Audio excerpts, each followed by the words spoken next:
السلام علیکم۔ سب بہن بھائیوں سے گزارش ہے کہ ویڈیو کو 2 سے 3 منٹ تک ضرور دیکھا کریں تاکہ ویڈیو زیادہ لوگوں تک پہنچ سکے۔ جزاک اللہ۔ چینل کو سبسکرائب کر دیں اور ساتھ موجود بیل کے آئیکن کو بھی کلک کر دیں۔ شکریہ۔ پھر وہ وہاں سے روانہ ہو گئے۔ اپنی بستی کے قریب پہنچے تو وہاں انہیں پانی کے پاس قافلے کھڑے نظر آئے۔ عین اس وقت ان کی دونوں آنکھوں کے درمیان چراغ کی مانند ایک نور پیدا ہو گیا، اور ایسا آپ صلی اللہ علیہ وآلہ وسلم کی دعا کی وجہ سے ہوا تھا۔ رات بھی اندھیری تھی۔ اس وقت انہوں نے دعا کی، اے اللہ، اس نور کو میرے چہرے کے علاوہ کسی اور چیز میں پیدا فرما دے۔ مجھے ڈر ہے میری قوم کے لوگ یہ نہ کہنے لگیں کہ دین بدلنے کی وجہ سے اس کی شکل بگڑ گئی۔ چنانچہ اسی وقت وہ نور ان کے چہرے سے ان کے کوڑے میں آ گیا۔ اب ان کا کوڑا کسی قندیل کی طرح روشن ہو گیا۔ اس بنیاد پر حضرت طفیل بن عمرو دوسی رضی اللہ تعالی عنہ کو ذی النور کہا جانے لگا، یعنی نور والے۔ وہ گھر پہنچے تو ان کے والد ان کے پاس آئے۔ انہوں نے ان سے کہا، آپ میرے پاس نہ آئیں، اب میرا آپ سے کوئی تعلق نہیں اور نہ آپ کا مجھ سے کوئی تعلق رہ گیا ہے۔ یہ سن کر ان کے والد نے پوچھا، کیوں بیٹے، یہ کیا بات ہوئی؟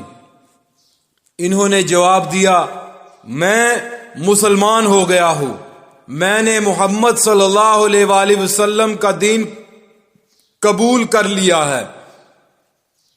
یہ سنتے ہی ان کے والد بول اٹھے، بیٹے، جو تمہارا دین ہے وہی میرا دین ہے۔ تب طفیل بن عمرو دوسی رضی اللہ تعالی عنہ نے انہیں غسل کرنے اور پاک کپڑے پہننے کے لیے کہا۔ جب وہ ایسا کر چکے تو ان پر اسلام پیش کیا۔ وہ اسی وقت کلمہ پڑھ کر مسلمان ہو گئے۔ پھر ان کی بیوی ان کے پاس آئیں، انہوں نے بھی اسلام قبول کر لیا۔ اب انہوں نے اپنی قوم کے لوگوں پر اسلام پیش کیا، وہ لوگ بگڑ گئے۔ ان کا یہ حال دیکھ کر حضرت طفیل بن عمرو دوسی رضی اللہ تعالی عنہ پھر حضور نبی کریم صلی اللہ علیہ وآلہ وسلم کے پاس گئے اور آپ سے عرض کیا، اے اللہ کے رسول، قوم دوس مجھ پر غالب آ گئی، اس لیے آپ ان کے لیے دعا فرمائیں۔ آپ صلی اللہ علیہ وآلہ وسلم نے دعا فرمائی،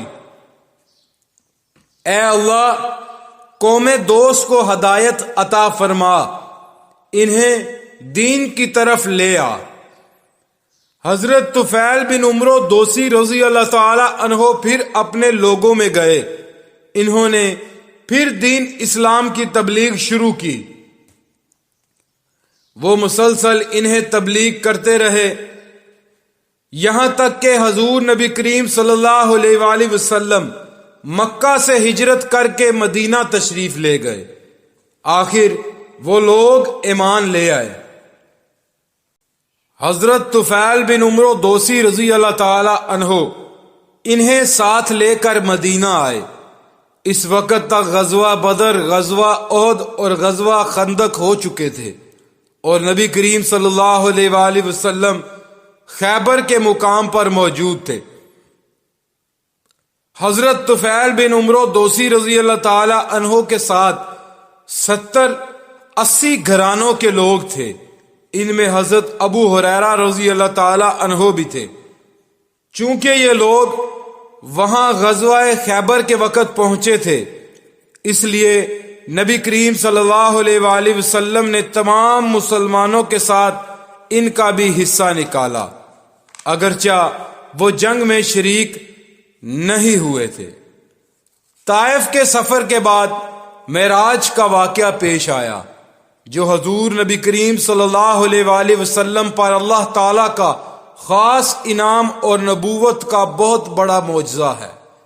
یہ واقعہ اس طرح ہوا کہ حضور صلی اللہ علیہ وآلہ وسلم مکہ معظمہ میں حضرت ام ہانی رضی اللہ تعالی عنہا کے گھر رات کے وقت آرام فرما رہے تھے کہ اللہ تعالیٰ نے حضرت جبرائیل علیہ السلام اور حضرت میکائیل علیہ السلام کو آپ کے پاس بھیجا۔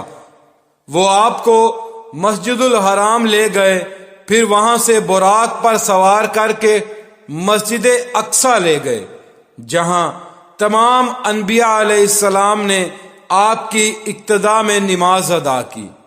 اس کے بعد آپ کو ساتوں آسمانوں کی سیر کرائی گئی اور آپ اللہ تعالیٰ سے ہم کلام ہوئے۔ اس سفر کی کچھ اہم تفصیلات یہ ہیں: حضور نبی کریم صلی اللہ علیہ وآلہ وسلم بیت المقدس پہنچنے سے پہلے حضرت جبرائیل علیہ السلام کے ساتھ چلے جا رہے تھے کہ راستے میں ایک سرسبز علاقے سے گزر ہوا۔ حضرت جبرائیل علیہ السلام نے آپ سے کہا، یہاں اتر کر 2 رکعت نماز پڑھ لیجئے۔ آپ نے براق سے اتر کر 2 رکعتیں ادا کی۔ جبرائیل علیہ السلام نے پوچھا، آپ کو معلوم ہے یہ کون سا مقام ہے؟ آپ نے فرمایا، نہیں۔ تب حضرت جبرائیل علیہ السلام نے کہا، یہ آپ نے طیبہ یعنی مدینہ منورہ میں نماز پڑھی ہے اور یہی آپ کی ہجرت گاہ ہے۔ اس کے بعد براق پھر روانہ ہوا۔ اس کا ہر قدم جہاں تک نظر جاتی تھی وہاں پڑتا تھا۔ ایک اور مقام پر حضرت جبرائیل علیہ السلام نے کہا، آپ یہاں اتر کر نماز پڑھیے۔ آپ نے وہاں بھی 2 رکعت ادا کی۔ انہوں نے بتایا، آپ نے مدین میں نماز پڑھی ہے۔ اس بستی کا نام مدین حضرت ابراہیم علیہ السلام کے بیٹے مدین کے نام پر رکھا گیا تھا۔ انہوں نے اسی مقام پر قیام کیا تھا۔ اس کے بعد وہاں آبادی ہو گئی تھی۔ حضرت شعیب علیہ السلام اسی بستی میں مبعوث ہوئے تھے۔ اس کے بعد آپ پھر براق پر سوار ہوئے۔ ایک مقام پر پھر حضرت جبرائیل علیہ السلام نے آپ سے کہا، اب یہاں اتر کر نماز پڑھیے۔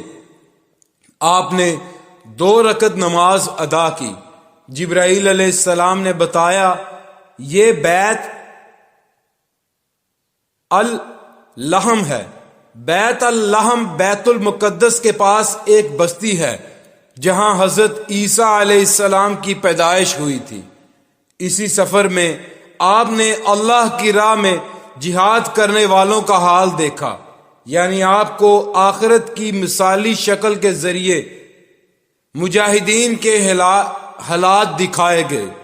جبرائیل علیہ السلام نے بتایا، یہ اللہ کی راہ میں جہاد کرنے والے لوگ ہیں۔ اللہ نے ان کی ہر نیکی کا ثواب 700 گنا کر دیا ہے۔ اللہ پاک پڑھنا اور سننا قبول فرمائے۔ اللہ پاک کمی کوتاہی معاف فرمائے۔